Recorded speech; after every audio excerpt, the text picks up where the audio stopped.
Good morning. I'm Reverend Kate, and I'm very happy to welcome you here today. Whether you're in this room with us or whether you're watching online, we're glad that you've joined together with us to celebrate the truth that there is a power for good in the universe, greater than we are, and that we can use it. So, keeping this in mind, I'd like to invite you to just relax for a minute while I start us off with a spiritual mind treatment. So, let's just know and remember together the truth that this is a universe of spirit, that there is nothing but spirit. It is all, and it is good. It is the field in which we live and have our being. Life is spirit unfolding, and we are surrounded, supported, and imbued with life, and it is good. And so I know and declare on behalf of this center and everyone involved in any way that right here, right now, something wonderful is unfolding, that there is good for each of us, that each of us finds out something important, something that we can carry with us into our day. I know it is so. I give thanks it is so, and invite you to accept this truth with me by saying together, and so it goes. And so well, right now we're going to do a group song, and you don't need any lyrics. It's a, why don't we sing along, of course. This is all Holy, Holy Way. We've done this many times. Stand off, get energized, and this is a call and response. So I will call, and Keiko, and you can respond. Holy, Holy Way. 3, 4.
Let me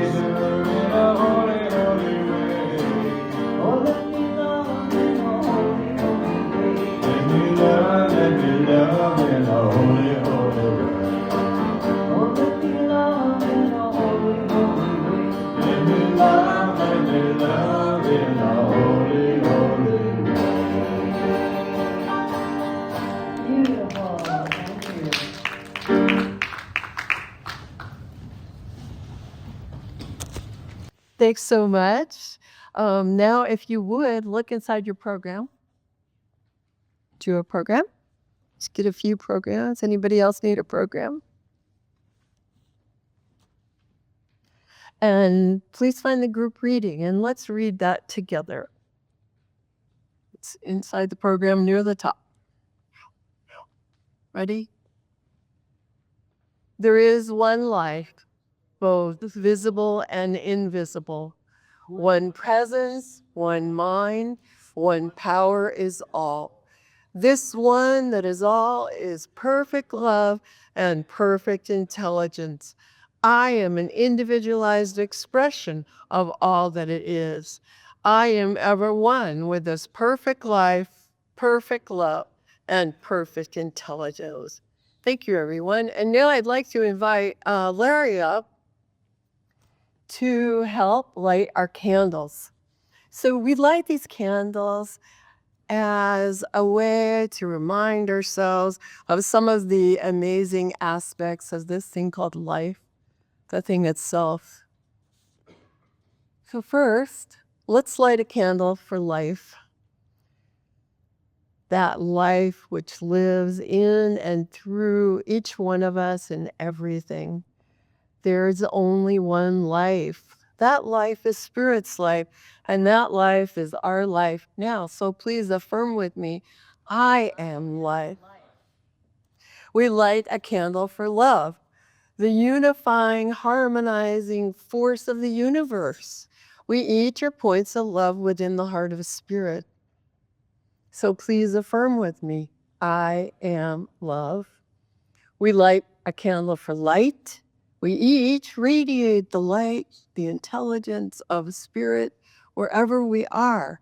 So please affirm with me, I am light. And we light a candle for beauty. We are made in the likeness and image of Spirit. We each express the beauty of Spirit's perfection as our perfection now. So please affirm with me, I am beauty be. We light a candle for joy. Joy is the very nature of Spirit and the true essence of each of us. We each bring joy to the world. So please affirm with me, I am joy. We light a candle for peace. Today and every day we open our hearts to peace. We are each the center of peace in our world. So please affirm with me, I am peace. And finally, I invite you to take a moment to become aware of your own inner light, an inner light that is always shining within as we each honor our own metaphysical path of wholeness, oneness, and mental healing through the practice of universal spiritual principles, which are ours to rely upon always. So, thank you, Larry. And now I'd like to turn it over to Cahill and Delene for a song, and then we'll hear from Reverend Dr. Carroll. You better know. To get a sing first.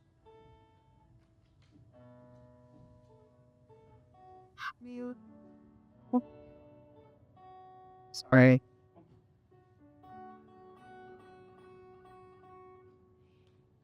This piano skews the clock because of the changes in temperature. Honor. Dr. Carroll is going to be doing a very wonderful talk on cosmic things, so we thought we'd do one of our songs called I Sing to the Wind. It's a real spacey song. I like spacey. I sing to the wind,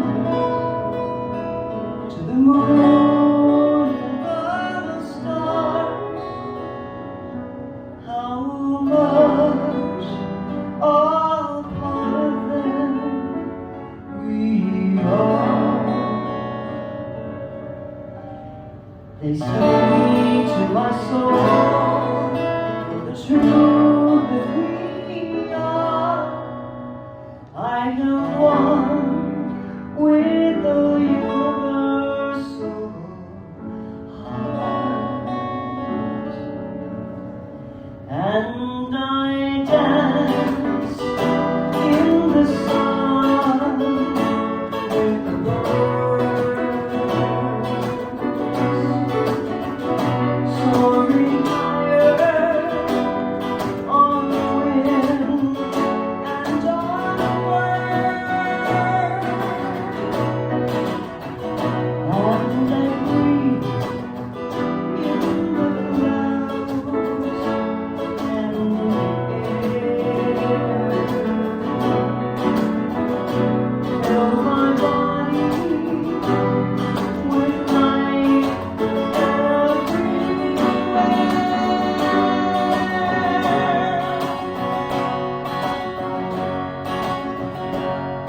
talk to the spirits of those who have gone, and the wisdom I hear leads me on to a place that I know I never have been.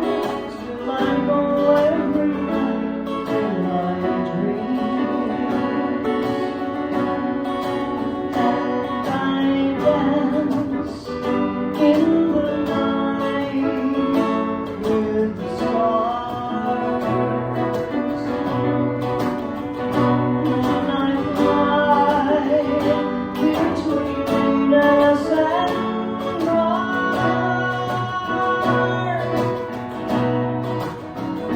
and I dream in the ethers of space, and return to the everywhere place.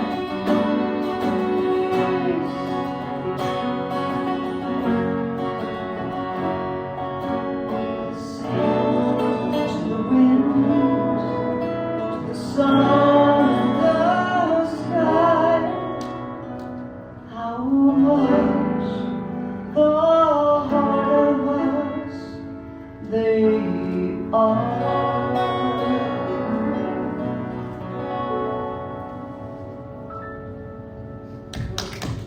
Thank you. Thank you so much. That was lovely. Good morning. How are you? Happy? Not happy as you can be? Probably not, but we can always be happier, right? Well, we're here for a variety of reasons, but one of which is to remind us of the source of our happiness and the source of our very life and what is possible for us. We do that through the teaching of science of mind and by also bringing in the wisdom of the ancients and modern science. So today I'm creating something called Cosmic Questions. I want to talk about perception and connection, both of which are extremely important to anyone on a spiritual journey, but to any human being. Marcus Aurelius said, "Disturbance always comes from within, from our own perceptions." So perception is everything, and I know that everyone here has changed some of your perceptions over the years. I certainly have, and we are meant to. We are meant to grow in our awareness and to see more inclusively with a broader vision for who we are as a people and as individuals. So I'm going to ask you some questions, and they're really to discover something about ourselves. So I invite you to take it seriously. And perhaps even when you go home, you can play around with these questions. So here's the first one, and this is about what we're seeing in the world right now. Anybody not aware of what's going on in the world right now? It's pretty interesting, right? So the question is this the end of everything? Or is it the beginning of something? Two different perceptions. I have noticed in the last few months a real shift happening.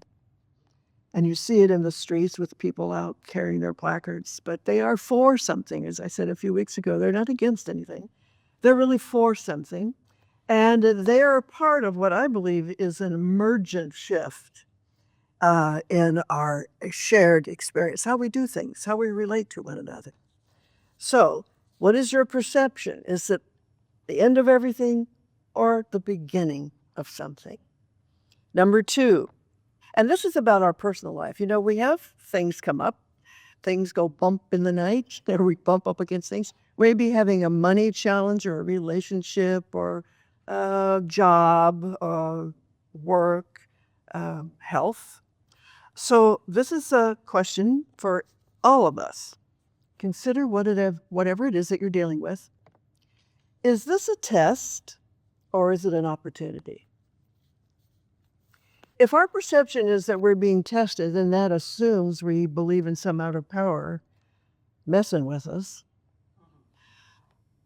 But if we see it as an opportunity, we have just opened the door to possibility.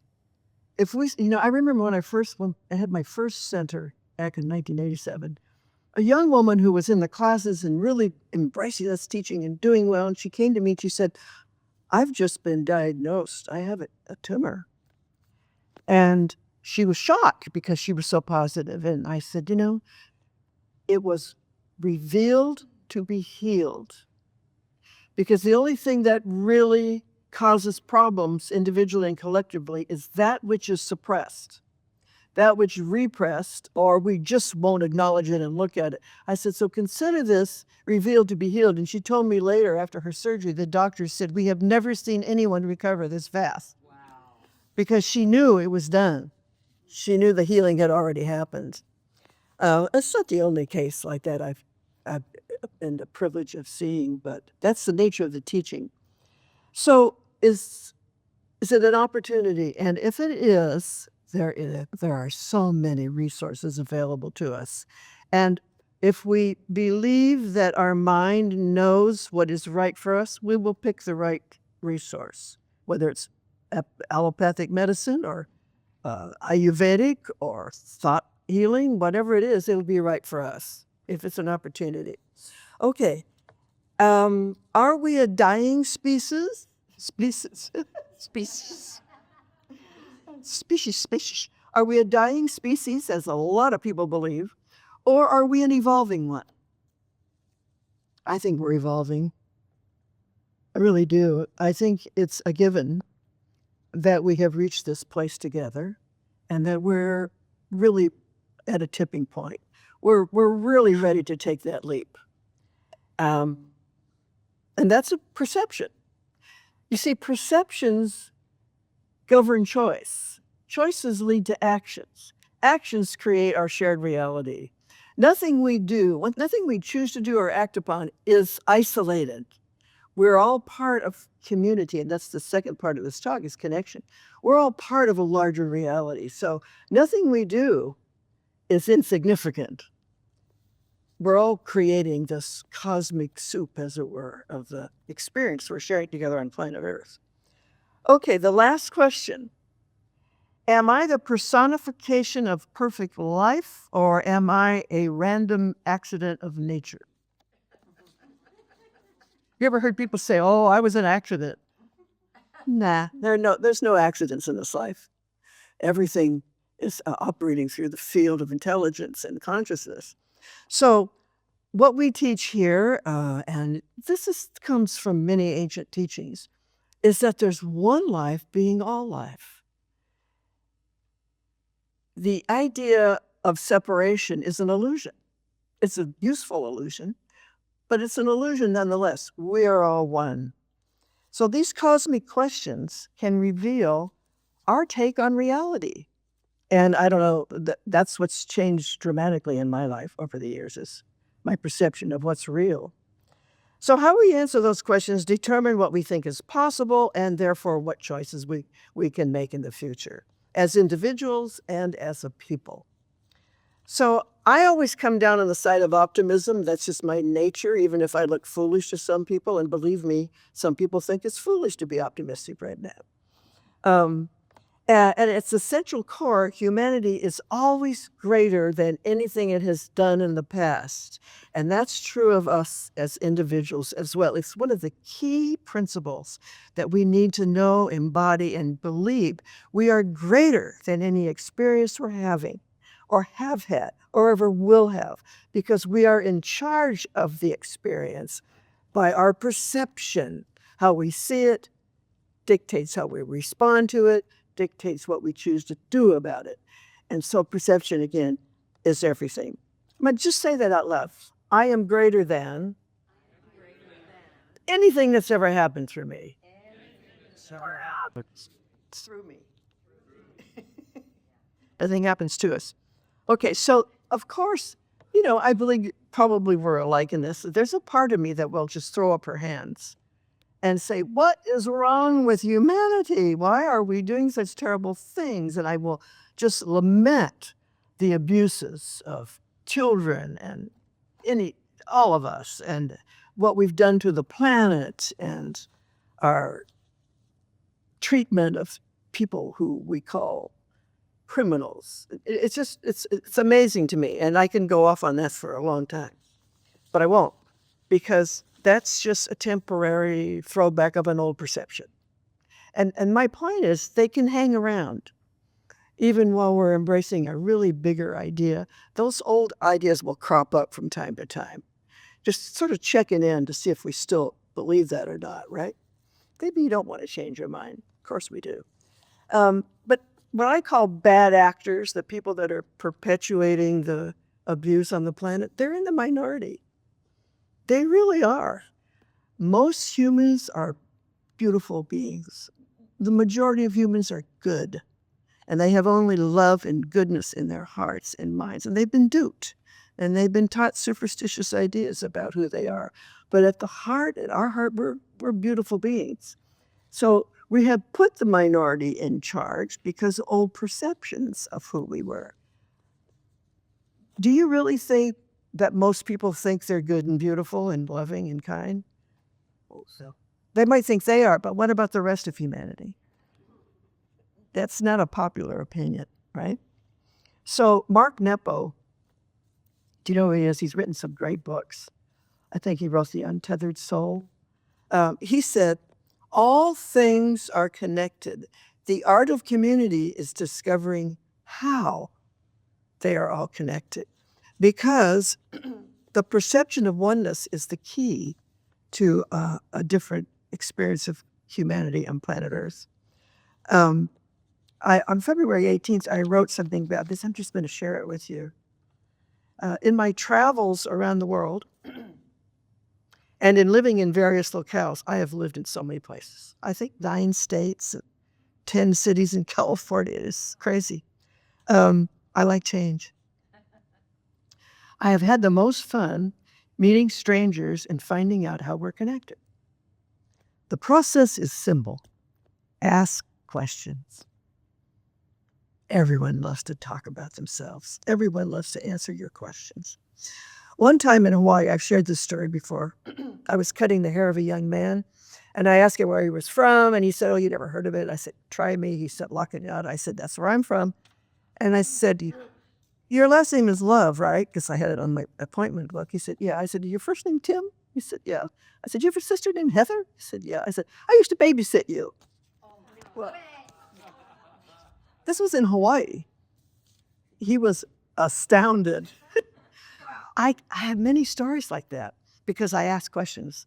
And when you work with tourists, that's part of the gig. You ask questions. People want to tell you about their lives. I'm sorry.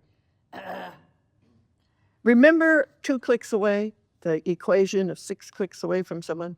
If you ask enough questions, you'll find out how you and someone you've never met are connected. Maybe the 2 of you know a third person in common. Maybe you went to the same junior high school. Maybe you went to your first concert and saw Jimi Hendrix and you were both there, but you didn't, there's always something. If you keep asking questions and keep listening and talking, you have to be kind of nosy. This is how community is built, though. So even in a group like this that we see regularly, you don't necessarily socialize outside of here sometimes, but that's actually the purpose of centers like this having social events, is to connect. That's how community is built. But if you're interested, you will find fascinating connections. So I'm going to ask everybody before they leave the building today to find a connection with someone, even someone you already know. Ask some questions. So the purpose of this little exercise is actually a spiritual practice. We're proving to ourselves that humans have invisible ties with each other to begin with. And this is what we need to know and to feel if we want to transform our experience of being alive on this planet together. The sense of separation is an illusion, but we need to see through it to the truth of our oneness. So shared experience is the key. That's how community is built. His Holiness the Dalai Lama said the most important thing for people to know in the 21st century is the fact of our oneness. He didn't mean interdependence. He meant one. He meant that there is one life being all life, and it is being each one of us, and we are all of that one life in diverse expressions, multiplicity, plurality, different expressions, but the one life being all like. He said, if we knew that, and we really knew that, we would change the world. Everything would be different. So lasting change will come from a new perception of who we are as spiritual beings in this human experience. And as my friend Dr. James Houston says, you were born for these times. If you're alive today on the planet and you're spiritually aware or you're involved in this kind of thing or Buddhism, the ancient truths, you are a bodhisattva. And a bodhisattva is someone who incarnates intentionally to assist humanity in awakening to their spiritual magnificence. That happens to be the vision statement for our organization, awakening humanity to its spiritual magnificence. That's who we are, the real you. So this is a true, authentic self that is essential to living above the fray of the, it's essential to be in the world, but not of it, is to see ourselves as a spiritual being having a temporary human experience. But why? To raise the consciousness of the whole, to create a world that works for everybody, to create a life worth living as an example. We're all that. Dr. Jean said, if not us, who? If not now, when? So that's what's up for us. So we should applaud ourselves for actually taking a deeper look at life, actually challenging our own perceptions, and actually trying to make connections with people that are very unlike the physical self that we are. That's where the beauty is. That's where the fun is. I'm going to tell you something. It's fun to be in the minority if you never have been. If you've been one of the privileged, and we all have, but when I went to Hawaii, I was a minority. My daughter was the only white kid in her kindergarten class. She came home and wanted me to dye her hair black. Wow. Eventually, she made best friends with the principal's daughter, who was a little Japanese girl, and they like that. One day, her teacher called me and said, Maggie and Aaron Okada are washing their hair in the girls' bathroom. I said, well, her mother's a hairdresser. What do you expect? But they overcame that. She learned to be with people of others. And my kids are now 57 and 61. They don't have a prejudiced bone in their body. And they both credit it to growing up in Hawaii. It really is multicultural. I can remember there was a point where I was at some event in Kona. I was, young, 1920, when I first went there. This was in Honolulu. And I was surrounded by Japanese and Chinese and Filipino and Hawaiian people. And it's hard to describe. But for that moment, I thought I looked like that. Do you know what I'm saying? Have you ever had that experience? All of the different, the things went away, and we were all one. And that's what His Holiness meant when he said the fact of our oneness. We're not separate. It's an illusion so that we can have individual lives to experience, so Spirit can experience itself as us, through us, by means of us. So old religious notions, they got to go. The perception of sin and an avenging God must dissolve into the nothingness from whence they came. People made that stuff up, largely out of ignorance, illiteracy, and in some cases, it was a way to oppress other people, right? So if God really were that kind of power, if God was a separate being looking down on us, taking care of us, there never would have been a Holocaust. There wouldn't have been slavery. The genocide that has prevailed in our own country never would have happened. These are all results of religious superstitions and who's better than the other because of skin color or culture. It's all based on God is a white man.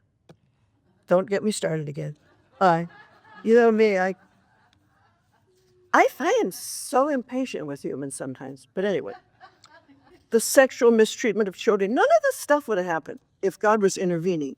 It doesn't intervene because it's being us. So it's up to us to correct those mistakes. Thank God there's people like you that are willing to open up your mind to a whole other way of seeing reality. And it isn't to it isn't to trash other beliefs, it's to know that there's an evolution of them. And we're a part of it. We have evolutionary principles in us. It's our nature to evolve. Okay? So these things would never have happened if we knew the deep connection with all other beings. We would take care of each other. We would take care of the water we drink, the food we eat, the air we breathe, and the land we walk on. If we really knew, you're me, you're me, you're me, you're her, we're all one, celebrating this life in a multitude of ways. So connection is important, perception is important, because ErnestHolmes, the founder of this teaching, said, we cannot live a choiceless life. It's impossible. We are making choices every day. And we are here now because of every choice we've ever made. I said that in class session, and I thought, that's kind of a funny idea when you think about it. Every choice you ever made up to this moment put you in that chair. That's why you're here, from every choice you ever made. So it's the same with humanity. The condition we're in is because of choices we've made based on ideas that were not true, okay? So it's time for humanity to wake up and act like the personified expression of spirit, of infinite life that it is. I'm going to invite you to repeat after me as a closing, and then I'm going to do a treatment. Okay, ready? No matter what, I hold this truth to be self-evident. I am one with all humans and all sentient life. I see everyone as me. I see the source in every face. The source. I see it right now. God bless us, one and all. Let's go into treatment. A spiritual mind treatment is simply a way of ordering the mind in a sequential way that we can remember and speak above the fray, speak above past experience, and know the truth that there's one life being all life, and it is love and intelligence in perfect right relationship, bringing itself to bear as individualizations of itself. Each and every one of us is personified spirit, revealing all that it is as the qualities of spirit: love, joy, peace, power, vitality, supply, creative intelligence. These are the building blocks of human life. This is the spiritual DNA every one of us possesses. And so let's leave here today filled with renewed energy about the potential that lies within all humans. Let's leave here today affirming we are awake.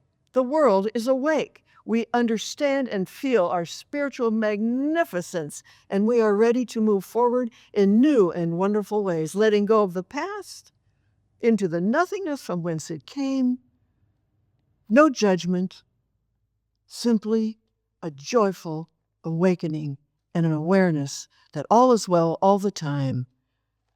And we are grateful to know this. And so we let it be. The way we feel, the way we perceive, and the connections we make come from this sense. All is God, all is one, all is well. And so it is. And so it is. Thank you, Dr. Farrell. Thank you, Dr. Carl, for a really very inspiring and hopeful talk. We all needed that this week. Well, I think we chose the perfect song for that talk, because this is called Wondrous Eyes. This is about how it feels to go out into the world after having an awakening. Seeing the world sort of with the eyes of a newborn child. You all in tune there? I know we had a little trouble with the last song.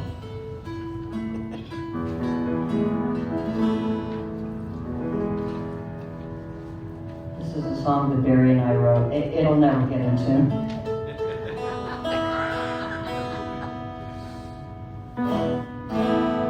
B string's a little sharp, pretty bad. Sorry. what happened. All right, so this is a song that Barry and I wrote kind of in tandem. He wrote part of it, and I wrote the other half. 2, 3, and 4.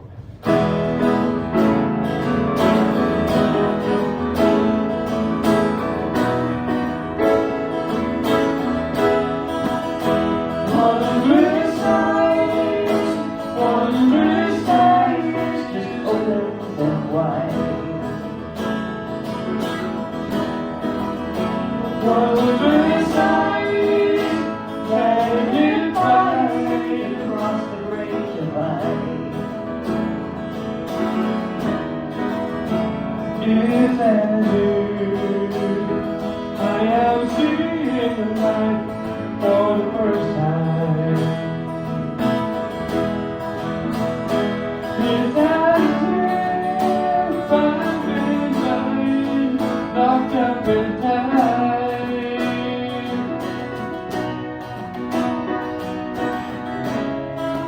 What am I dreaming, or is this a dream, unreal? Like a lightning bolt through the sky.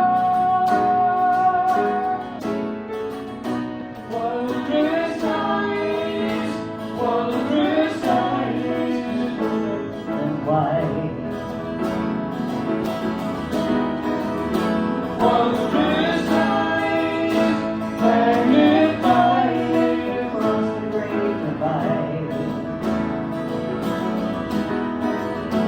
It's as if I've been walking round with blindfold.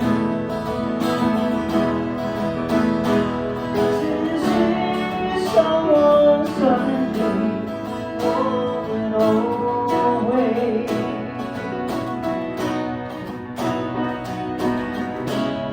Why have I been crying when I could have been flying?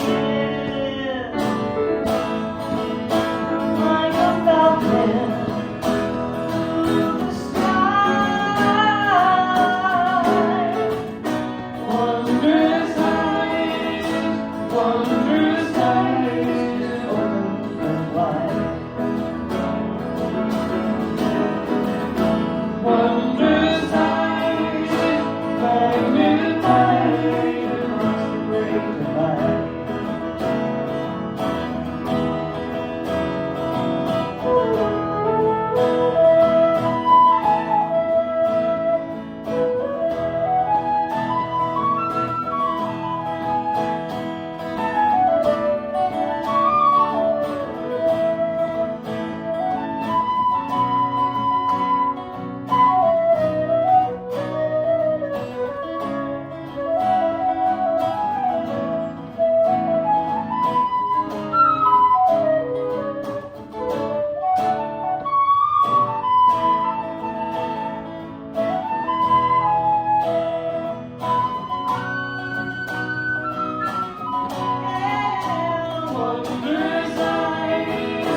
Wondrous eyes, open and wide.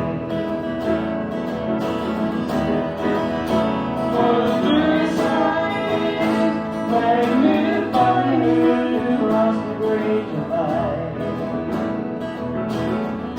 Yeah, wondrous eyes, open and wide. Wondrous eyes, magnified across the great divide. Wondrous eyes,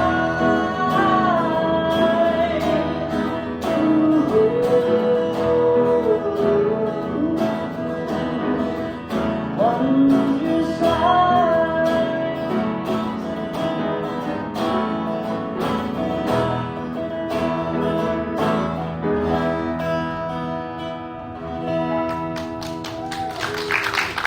Thank you.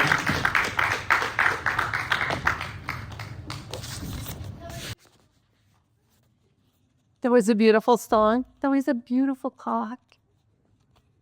It's a beautiful morning. So anyway, this is our moment where we have the opportunity to support our center. If you look inside your program, we call it conscious giving because that's what we want to do. We want to be awake and conscious to what's going on in our lives and choosing what it is we want to see more of in our lives. So if you would, say with me, if you look in your programs, you'll see a say. So let's say it together.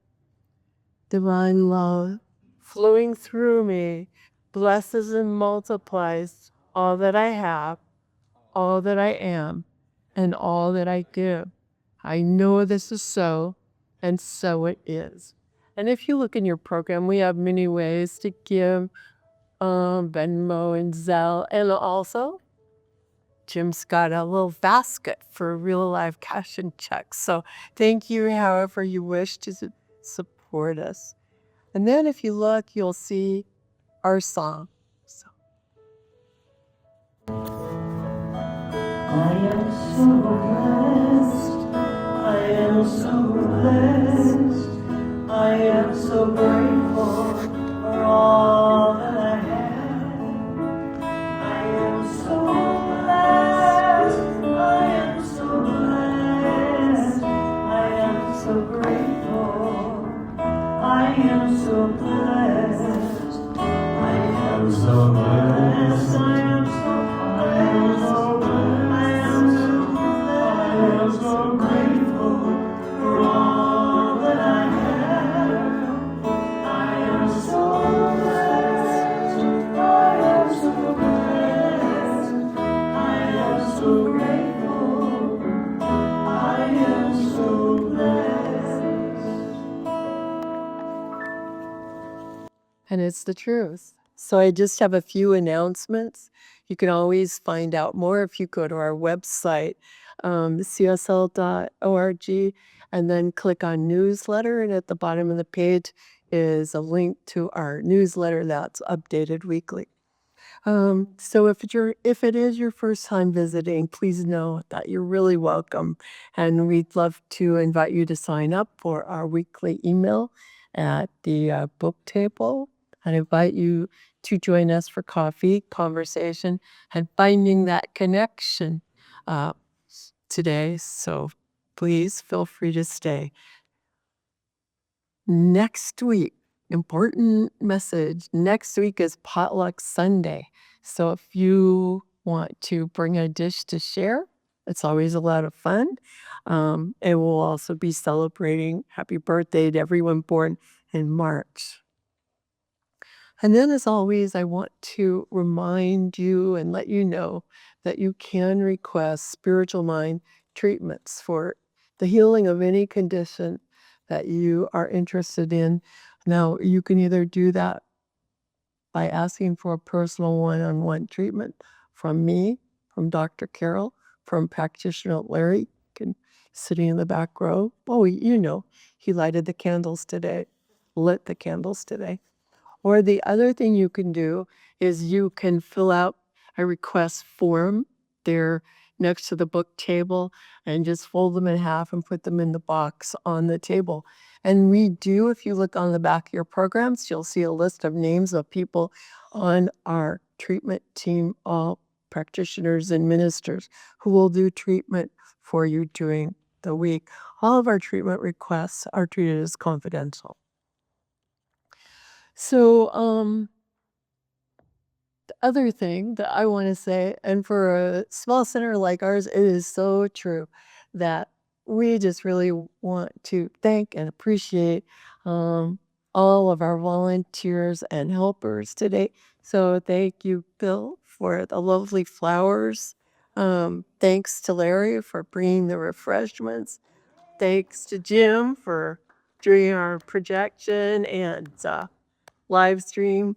And then thanks again to Larry for doing the candle lighting, to William and everyone else who helped out today, and to Morgan, who is going to be helping out with the refreshments and putting everything away today. So that's part of it too. So thank you, Larry. I can't thank you enough.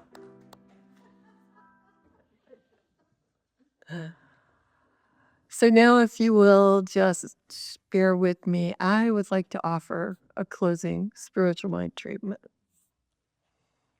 This is what we do. We come together to remember the thing itself, this thing called life, this wonderful, wonderful, good unfolding spirit, beingness, becoming what we choose, because we are one with it. We're made of the very spirit itself. And like a drop of water in the ocean, we are not all of it. Yet we have the attributes of it. Consciousness,